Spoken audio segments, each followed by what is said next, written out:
Timothée 2, versets 16 à 18, complète la définition. Évite les discours vains et profanes, car ceux qui les tiennent avanceront toujours plus dans l'iniquité. Et leur parole rongera comme la gangrène. De ce nombre sont Hyménée et Philette, qui étaient dans l'église, qui se sont détournés de la vérité, disant que la résurrection est déjà arrivée. Ils prêchaient des fausses doctrines et qui renversent la foi des autres et la foi de quelques-uns. Troisième verset pour comprendre. Éphésiens 4, verset 29 à 32. Qu'il ne sorte de votre bouche aucune parole mauvaise, aucune, pas même une seule, aucune parole mauvaise. Mais s'il y a lieu, quelques bonnes paroles qui servent à l'édification et communiquent une grâce à ceux qui l'entendent. Ce sont les seules paroles qui doivent sortir de la bouche d'un chrétien. N'attristez pas le Saint-Esprit de Dieu, par lequel vous avez été scellés pour le jour de la rédemption. Que toute amertume, toute animosité, toute colère, toute clameur, toute calomnie et toute espèce de méchanceté disparaissent du milieu de vous. Soyez bons les uns envers les autres, compatissants, vous pardonnant réciproquement comme Dieu vous a pardonné en Christ. Qu'est-ce qu'une vaine parole? Qu'est-ce qu'un vain discours?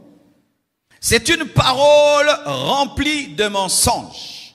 Lorsque seulement il y a le mensonge dans ce que tu dis, c'est une vaine parole, un vain discours. Combien de fois tu as menti dans le jeûne? Et d'ailleurs, tu es dans un mensonge pendant que tu jeûnes. Calomnie, c'est une parole remplie de calomnie. C'est lorsque tu dis et tu racontes des choses sur les autres qui sont fausses. Tu dis quelque chose qui n'est pas fondé, qui n'est pas vérifié, tu calomnies. Quand tu es dans la calomnie et tu jeûnes, tu pries, tu perds ta bénédiction. Le colportage, envoyer des photos, des vidéos, des mauvaises choses. Le colportage. Comment as-tu utilisé ton téléphone pendant ce jeûne et même après ce jeûne? Parce qu'aujourd'hui, nous colportons sérieusement au téléphone. Les demi-vérités. Certains ne mentent plus à 100% et ils ne disent plus la vérité à 100%. Ils sont toujours au milieu et ils appellent ça la sagesse. Les moqueries sont des vaines paroles. Se moquer de la créature de Dieu, sur son physique, sur son social, sur son intellect, sur son défaut, les moqueries par rapport au malheur qui arrive aux autres. Les moqueries font des vaines paroles, les insultes, les disputes, les paroles arrogantes, remplies d'orgueil et de vantardise, des vaines paroles. Les paroles remplies de séduction, même si tu ne l'as pas fait. Lorsque tu parles pour séduire un homme, pour séduire une femme, même si vous n'êtes pas encore tombé, tu as déjà péché parce que tu as été dans des vaines paroles.